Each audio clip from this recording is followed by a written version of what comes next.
Welcome back to the Deep Dive. For decades, really, the collapse of the Islamic Republic of Iran was always seen through these very specific lenses. Military invasion, a violent coup, maybe a drawn-out civil war. Those were the scenarios everyone planned for. Exactly. And yet, when the end finally came in late 2025, it defied every single one of those geopolitical expectations. It really did. So today we're diving deep into that extraordinary outcome, an event that honestly feels less like some grand historical moment and more like a massive and slightly surreal corporate bankruptcy.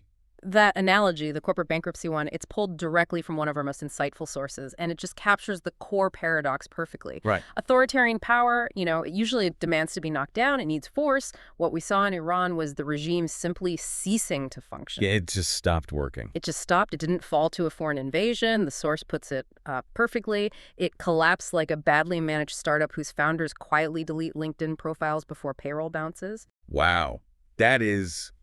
That's an incredible image. Yeah. Because the physical infrastructure, the buildings, the roads, they were all still there. Sure, but the moral and the financial infrastructure, it just evaporated. The entire political system went through what the source calls a mass realization. And this is where the supreme leader, Ayatollah Khamenei, he doesn't just lose power in a traditional sense. No, he loses relevance, which is so much more devastating. He goes from being this untouchable, omnipotent, and eternal figure to becoming, in the eyes of his own people, just the last one in the group chat. The person everyone's ignoring, still posting messages that nobody is reading. Exactly, and that loss of relevance is absolutely crucial. You see, it wasn't the tanks that failed him, it was the treasury. So the money dried up. The money dried up. The sources really stress this point. In this very unique 21st century collapse, the only things that were really bombed were the egos of the ruling elite. So for you, listening to this, trying to dissect this profoundly weird and rapid regime change, we've structured this deep dive around 3 core interlocking threads. And each one really illustrates a fundamental failure of modern authoritarianism. First, we have to look at the economic fuse, the silent elite exodus that our sources call the Great Iranian Rat Race. That laid all the groundwork. Then second, we'll get into the unbelievable part, the weaponization of satire and the rise of Generation Z as a legitimate, if totally unconventional, geopolitical force. And finally, we'll unpack the aftermath, the almost immediate global scramble to claim credit for a revolution that was fiercely and very deliberately homegrown. And we have to start at the foundation because, like so many times in history, this revolution, it really started with an imbalance sheet. Okay, let's unpack that. This turning tide, starting with they exposed these deep ideological weaknesses. But the spark that finally burned the whole thing down, it wasn't philosophical, it was practical. Precisely. The core catalyst, and this is repeated over and over in the material, wasn't some grand ideal from Washington or Tel Aviv. It was simply bread. Just the ability to eat. The ability to live. By early 2025, the Iranian economy was trapped in what economists were all calling a doom loop. And this wasn't just a recession. This was a catastrophic, self-reinforcing cycle of failure. And when we say doom loop, what are we actually talking about here? What are the components? Well, you've got this toxic interplay of things. On one hand, you have these brutal long-term international sanctions that have just choked off all external revenue. Right. But then you marry that disastrously with truly rampant internal corruption, which, it became the main way the elite extracted wealth for themselves. So they were bleeding it from the inside while it was being choked from the outside. Exactly. And you top that all off with just fundamental structural mismanagement that completely hollowed out the state's resources. And the sources, they give us some chillingly specific numbers on this. They do. Officially, the inflation rate was listed at around 42.2%. Which is already devastating. It's devastating on its own, but it actually masks the real crisis. For essential goods, we're talking food, basic medicine, housing, the inflation rate surged way higher, often over 100% in big cities. So the cost of just staying alive doubled in a year. In a single year. And when that happens, the social contract, whatever it was, is just irrevocably broken. It doesn't matter what your political or religious message is at that point. But it wasn't just inflation, was it? The real canary in the coal mine was the currency itself, the rial. Oh, the real's collapse was the true marker of failure. The The sources note it just withered to historic lows. It was trading at over 1.4 million to the US dollar. 1.4 million. It's almost impossible to comprehend. To put it in perspective, the currency lost more than half its value in that year alone. And that's where the doom loop becomes tangible, right? It's not just a number on a screen anymore. Exactly. Because the real's collapsed, the state can no longer afford to import essential goods. Grain, specialized medicines, and maybe most critically for the regime, the technology and spare parts they need to maintain their own security apparatus. So they can't afford the tools of repression. You can't project authority, divine or otherwise, when you can't afford the machinery to enforce it. Your currency is worthless. Your power is worthless. I think we really need to pause here and just emphasize the distinction between the earlier protests and this final wave. 2009 was political. 2022 was sociocultural, focused on the hijab. But 2025, this was different. This was existential. The economic desperation became the ultimate unifying force. It pulled everyone in. Everyone. That was a sociological breakthrough. It fused that deep economic pain with the political dissent that had been simmering for years. It wasn't just students or activists anymore. Yeah. This final wave, it pulled in this massive coalition, the urban middle class, industrial workers, service professionals, and so critically, the traditional merchant class. And that shift made it impossible for the regime to just dismiss it as some niche ideological problem. It was everybody's problem now. And nothing symbolizes that shift more than what happened at the Grand Bazaar in Tehran. Absolutely nothing. The source material is emphatic about this. The Grand Bazaar is not just a marketplace. It's the commercial heart of Tehran, and historically it's been the most powerful political barometer in the country. It's where the alliance between the clergy and the merchants was forged, right? The bedrock of the Islamic Republic since '79. Precisely. And when that bedrock fractures, the state has absolutely nothing left to stand on. So what happened? The sources confirm it just shuttered completely. Yeah. The shopkeepers and traders didn't just close their doors, they walked out and actively started blocking the streets. So it wasn't just a strike, it was a political act. It was a political betrayal. This was a statement from the system's oldest financial supporters, and the message was clear. The regime had lost its last ounce of institutional support.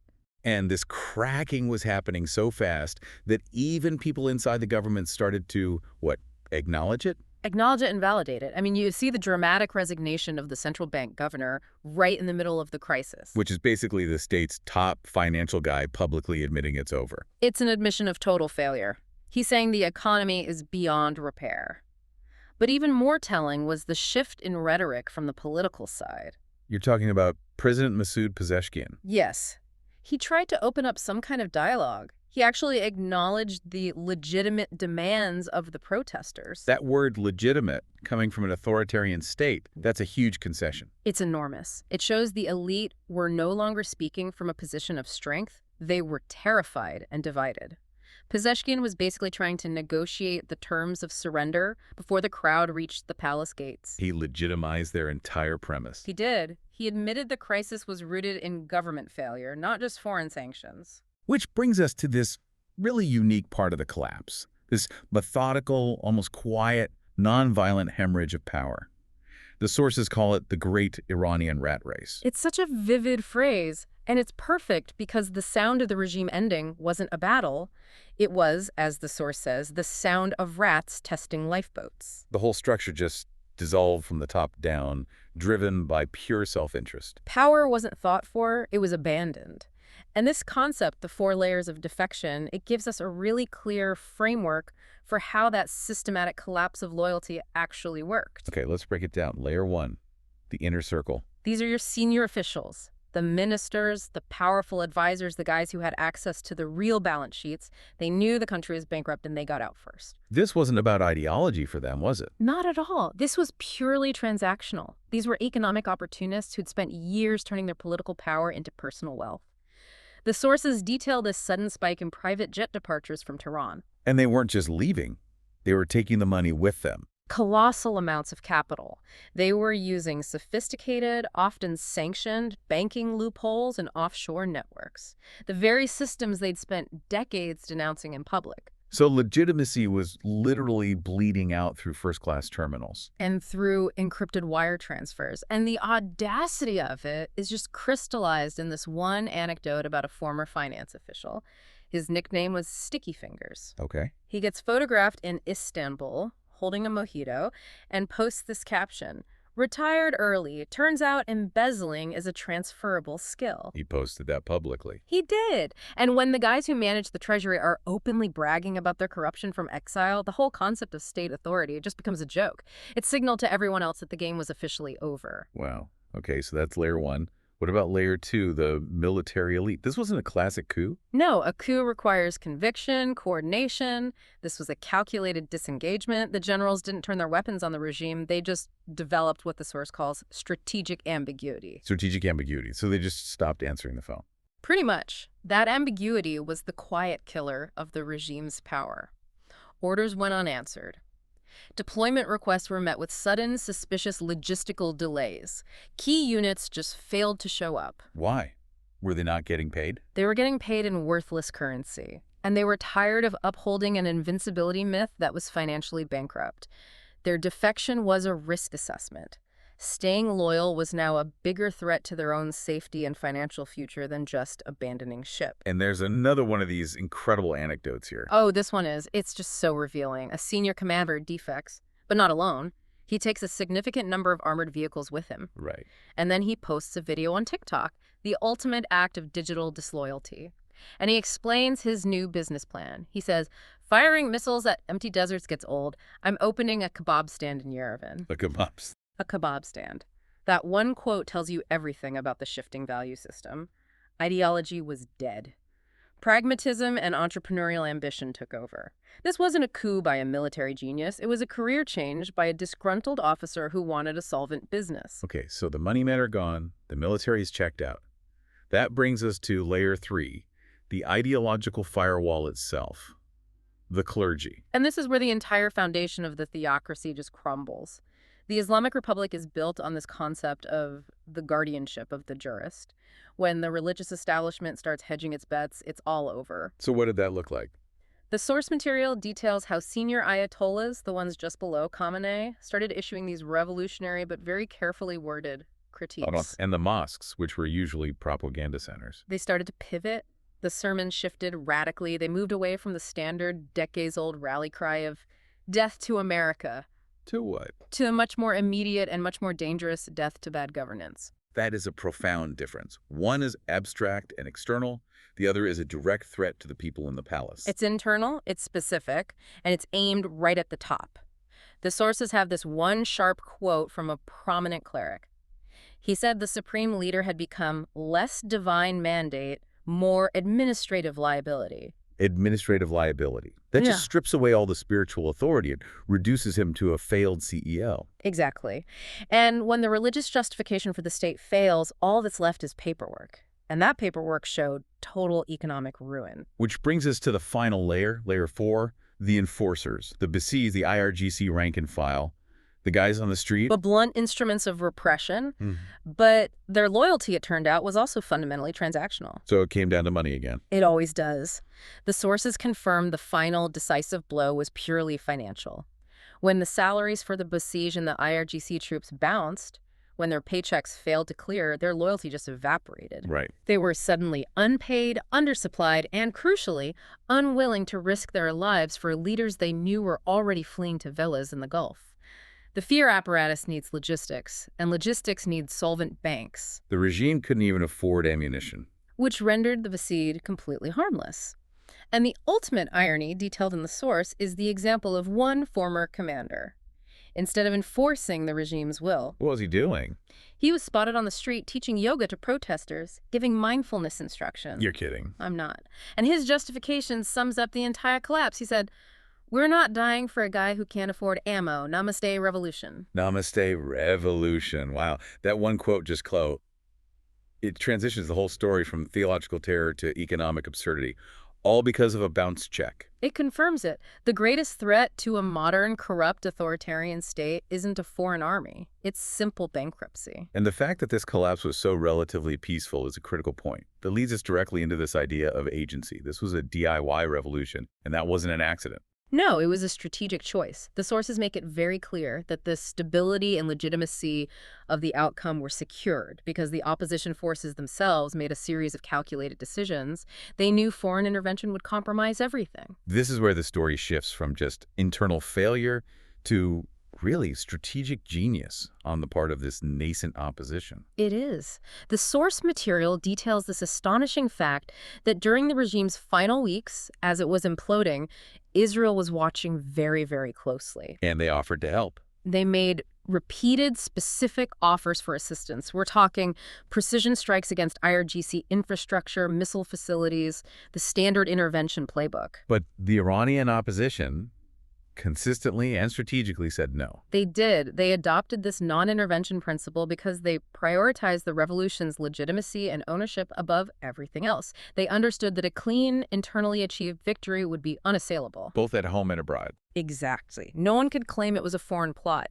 And the source details 4 key refusals to Israel, and each one gives you this profound insight into how they were thinking. So what was the first one? The first refusal came early on, just as that inner circle, Layer 1, was starting its exodus. Israel offered targeted strikes with their F-35s. And the response? It came from a student leader who'd helped organize the Grand Bazaar shutdown. And it was brilliant. He just said, "Thanks, but no. Your F-35s would just steal our thunder." They understood the optics. The spectacle of foreign involvement would have just undermined their entire narrative. Instantly. Then came the second refusal. This was when the military elite, Layer 2, was deep in their strategic ambiguity. Right, when they were pretending their phones didn't work. Exactly. Israel offered drone strikes on key nuclear and missile sites, to remove the long-term threat. And what did the organizers say to that? Their response showed this incredible insight into the real destructive force at play. They said, their tanks are running on fumes, the economy is doing your job for free. That's a masterclass in strategic patience. Why risk the moral compromise of foreign bombing when corruption is already doing the job for you? And doing it more thoroughly and more permanently than any bomb could. Which leads to the third refusal. This was when the clergy started to hedge their bets. And the rebels said what? They pointed out, quite accurately, that corruption is bombing the regime harder than you ever could. They saw that the internal rot, the stolen funds, the failed projects, was a superior, self-inflicted weapon. This conscious choice to keep it internal, to keep it uncompromised, that's what ultimately validated their agency. They owned the narrative. They own the streets, they own the digital sphere, they own the revolution, and that's what sets the 2025 collapse apart from almost every other revolution in the Middle East in the last century. So while the opposition is showing this incredible strategic discipline, what's happening with the supreme leader? He's in his palace, abandoned. And he's finally considering exile. And Qatar, the regional expert in soft landings for problematic leaders. Right, they've hosted everyone. They step in. And the proposal is generous. Diplomatic immunity, guaranteed safety, and, as the source Riley notes, unlimited hummus. A quiet retirement in Doha. It seemed like a done deal for a man who ruled for decades. But that's not what happened. No. The offer was suddenly, brutally withdrawn. Why? This is where you see financial pragmatism just override everything else. Qatar's message was blunt and indicative of the new reality. It was, we saw the rats fleeing and figured the ship was already sunk. Wow. Even the neutral hosts didn't want to be associated with the wreckage. The internal collapse was so complete, so visible to the world, that even a pragmatic state like Qatar decided the reputational risk was too high. So, the inner circle is gone, the military is ignoring him, the clergy has undermined him, and now even Qatar has rejected him. His arrest must have been. The source describes it as almost anticlimactic. A figure who once commanded divine authority was basically stripped of power by his own remaining staff. And the trial that followed was critical. Oh, absolutely critical for the new government. It was public, it was televised, it served as this national catharsis. The sources say witnesses ranged from former officials, the ones who fled but were compelled to testify, to ordinary citizens whose lives had been ruined. And the verdict? A unanimous declaration of crimes against humanity. It was the legal closure they needed to cement the transition, The man who ruled by divine mandate was reduced to a criminal, convicted by a court of his own people. And it was all done without a single drop of foreign blood being spilled. Which really proves the point. The regime was already dead before the populace even started laughing at it, but that laughter and the digital chaos it unleashed, that was the final theatrical execution. Okay, let's transition to that.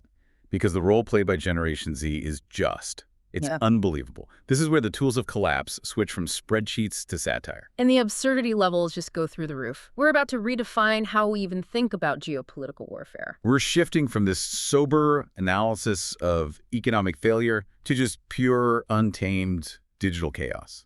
And the true weapon in this phase, it's not military hardware. It's not organized labor. It's Gen Z's relentless surgical mockery. This whole collapse is a case study in how legitimacy dies faster than bandwidth. And it starts with the Supreme Leader's final, desperate act.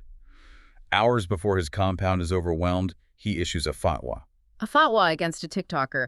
The source describes this as less of a mic drop and more of a mic explosion. Just a desperate medieval attempt to exert authority in a 5G world. And the specifics are just incredible. Who was the target? The target was a prominent creator with the handle at Persian Prankster 420. Of course he was. And his crime? His crime was mocking the Ayatollah's beard in a dance video set to Old Town Road.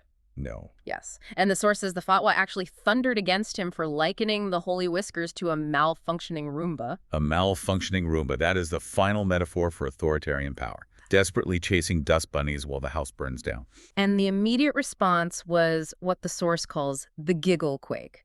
The loudest, most widespread laughter in Iran since the 1979 revolution. And crucially, the fatwa was instantly dismissed. It wasn't a threat to be feared. It was a gift to be ridiculed. It was the point of no return. The regime lost all control of its own narrative. Completely. For a generation that was already using humor and deepfakes to resist, this fatwa was just more content to be remixed. He gave them a specific, tangible target for their rebellion. And the meme flood that followed was, what, immediate? Immediate, overwhelming, and ruthlessly effective. It went straight for the regime's image. The Ayatollah was photoshopped as a grumpy cat with captions like, "When you're about to be evicted but still mad at the neighbor's kid." But the most devastating ones were the ones that put him in their world, right? Oh, absolutely. He was photoshopped as a defeated character in video games. The most popular one was in Fortnite, with the text flashing, "Game over, Supreme Noob eliminated." Supreme noob. That just digitally executes him. It strips him of his aura and makes him disposable. It does, and then this culture war metastasized into the real world with this new viral trend called fatwa dancing. What was that? Users started uploading videos of themselves twerking while mock issuing decrees against, the mundane inconveniences of life. Slow internet, bad coffee, traffic. So they're issuing fatwas against traffic jams. And the most egregious of all, a fatwa against pineapple on pizza. Of course. And this was so effective because it reduced the most powerful religious tool, the fatwa, just another silly filter effect on a phone. It systematically devalued the regime's symbols of power through pure absurdity. And what about the original target at Persian Prankster 420? He went live to respond from his secure, undisclosed location, which he quickly revealed was his mother's basement. Perfect. And his question was just calibrated to maximize the absurdity. He asked, does this fatwa come with a free camel or just eternal virality? And then he just moonwalked out of the frame. This act of open, fearless ridicule, it transformed the protest movement itself. It did. The shared mockery became a shield. One demonstrator is quoted in the source saying the tone just fundamentally shifted. He said, "We're not burning effigies anymore. We're dying of laughter. This regime's comedy is lethal." Fear. The regime's greatest non-financial asset was just eliminated. Systematically. And this digital infection, it didn't respect national borders. This meme went regional fast under the hashtag #FatwaFlop2025. So it connected Gen Z across the entire region. In a bond of shared absurdity that transcended national and even ideological divides. In Pakistan, the Zoomers turned it into a masterclass in satire. What were they doing? Jokes were flying around about the Ayatollah issuing fatwas like he's got unlimited data. Cafes in Karachi hosted fatwa challenges declaring holy wars on homework and bad chai. It's a shared political language based on digital culture. It is. And it escalated even further in Afghanistan. Creators like at Kabul Comics were overlaying the fatwa onto videos of dancing goats. They reframed the whole thing as divine bureaucracy gone digital. And even in Baghdad. Baghdad's Gen Z went competitive. They made Fatwa remix, trap beats, and diss tracks.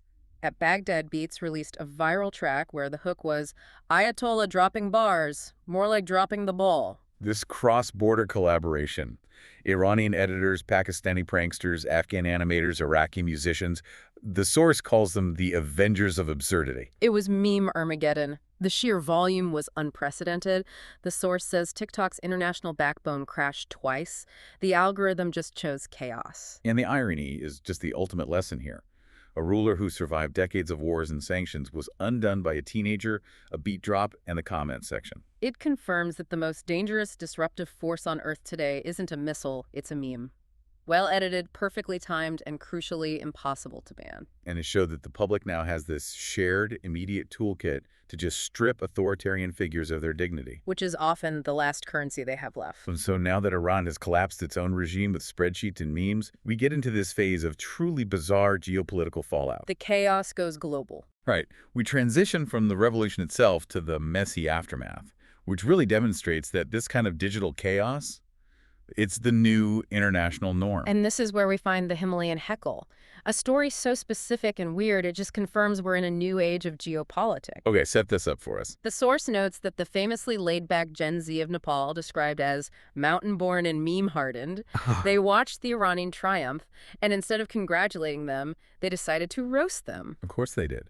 So the Iranians are celebrating, posting, no more fatwas, just freedom fries. Right, they're euphoric. And Nepal's Zoomers, feeling overlooked, did what any perpetual underdog does when someone else wins big. They heckled them. Mercilessly. What was the opening shot? It was a TikTok stitch from a handle at Himalayan Hustler 69. The video contrasted this calm Nepali teen sipping butter tea in the mountains with shaky footage of Iranian protesters slipping on wet pavement. Okay. And then, bizarrely, footage of a goat tumbling down an icy Iranian slope. A goat. And the caption just cut deep. It said, "You call that a revolution? We climb mountains for fun while you're still figuring out how to unblock Instagram." And the hashtags, hashtag Nepal roasts and hashtag Persian fail, just sent it stratospheric.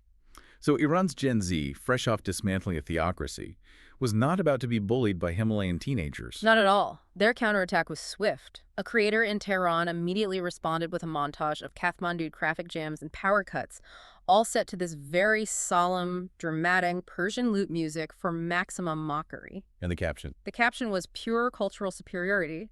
At least our country isn't a tourist rest stop for altitude sickness. Enjoy your earthquakes, mountain mice. And the counter hashtag, hashtag Himalayan hype fail, blew up. And this is the moment the metaphorical heat turns real. Exactly. This is where the digital mockery has a physical consequence. High on post-revolutionary adrenaline, a group of Iranian youths planned a symbolic bonfire. Yeah. Old regime posters, effigies. Right, a classic revolutionary act. They planned to live stream it as a celebration of their victory over the Nepali taunts. But in the rush to get the perfect selfie for the stream, a spark flew. From what? The source suggests, hilariously, from a faulty vape pen. No. And this spark ignites an abandoned IRGC warehouse next to the bonfire pit, turning their symbolic protest into a genuine, uncontrolled blaze. The tragicomic irony is just overwhelming. A revolution built on discipline and digital coordination now has global headlines about a massive fire started by a petty TikTok feud. One of the protesters, scrambling to help, reportedly shouted, "We were just roasting marshmallows and memes. Now it's hashtag lit for real." So what was the world's response to this entirely new form of crisis, a geopolitical dumpster fire caused by a high-altitude cultural skirmish? Predictably, the international institutions were completely flat-footed. The UN Security Council convened an emergency Zoom session. The source says it was marked by muted microphones and visible smirks. They couldn't even categorize it. Was it war, terrorism, poor vape pen quality control? Exactly. The U.S. ambassador, completely bewildered, summed it up perfectly. He suggested, "This is unprecedented. We may need to sanction emojis." Sanction emojis. Meanwhile, China offered to sell fire extinguishers to both sides. At a friendly, non-aligned markup, of course. And Israel, feeling left out, offered to bomb the flames, or the memes, whatever helps. And both were declined. So how did the fire get put out? The resolution was as practical and unexpected as the collapse itself. It was extinguished by an impromptu brigade of Iranian cafe workers.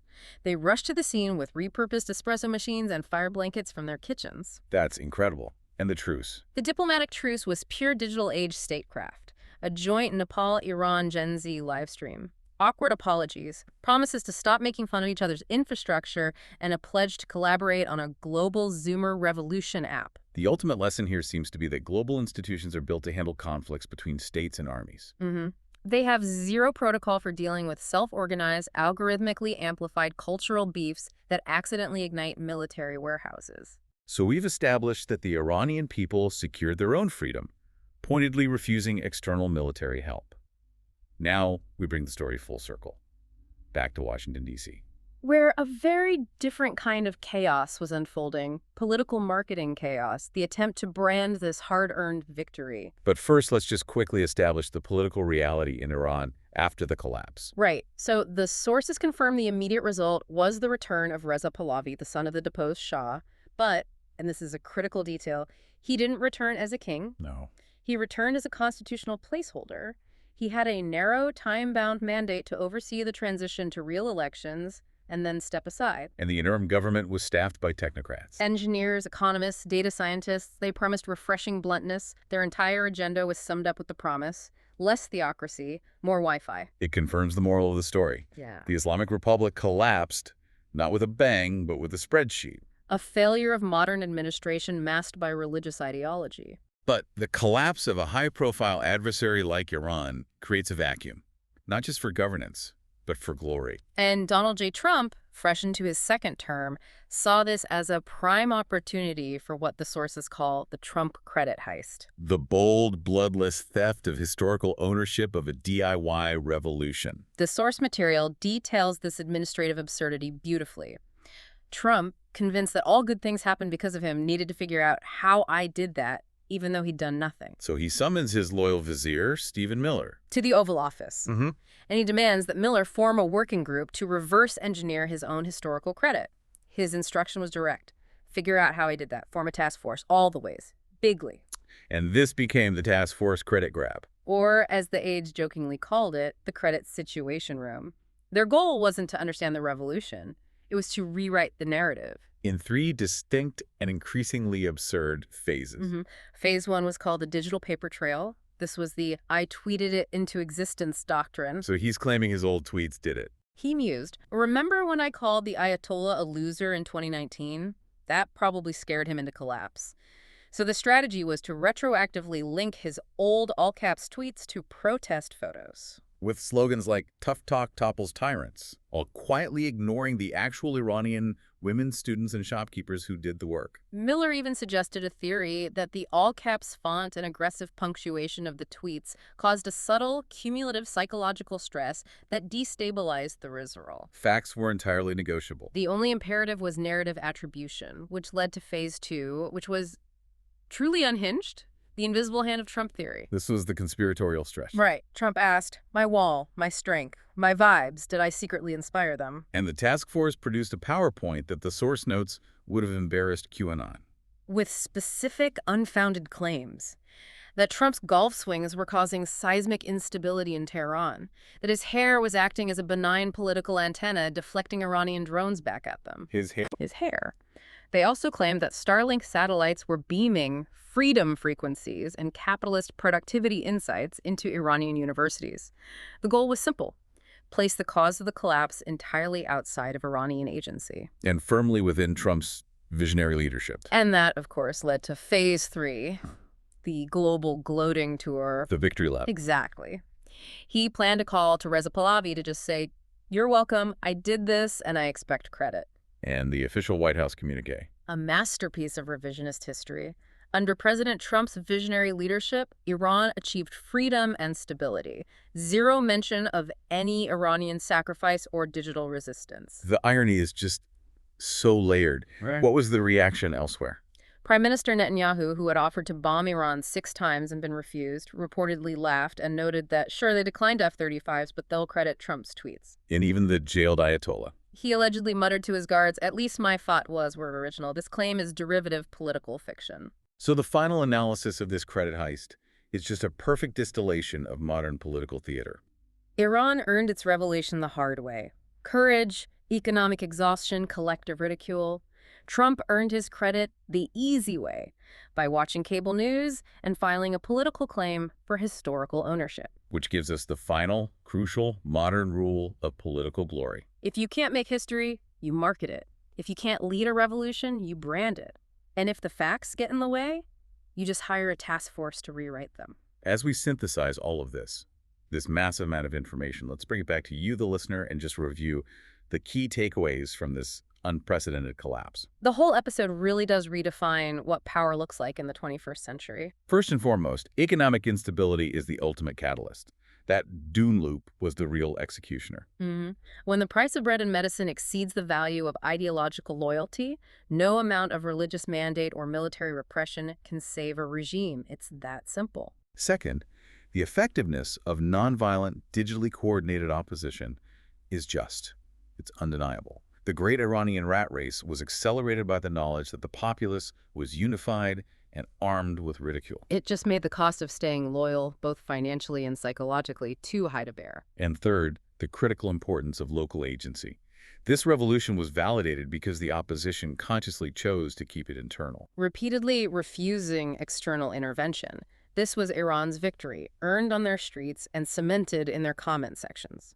The final lesson, delivered so powerfully by the source material, is that the true weapons of mass disruption are no longer missiles or bombs. No, they are captions, edits, emojis, and timing. Which brings us to our final provocative thought. A final, absurd geopolitical joke from the source material that just perfectly encapsulates the unpredictable nature of power today. Right. The source notes that this whole affair has inspired others, particularly in Europe.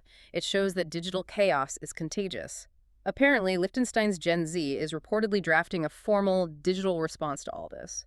And the global concern is now focused on what happens if the notoriously neutral, famously precise Swiss decide to join in on this digital mayhem. Because, as the source concludes, those cuckoo clocks have terrible timing. And the ultimate message is that the next great geopolitical earthquake might not start in the capital city at all. It might start in a student's dorm room, in a small, neutral country, proving that in the digital age, power is everywhere and nowhere all at once. Thank you for diving deep with us.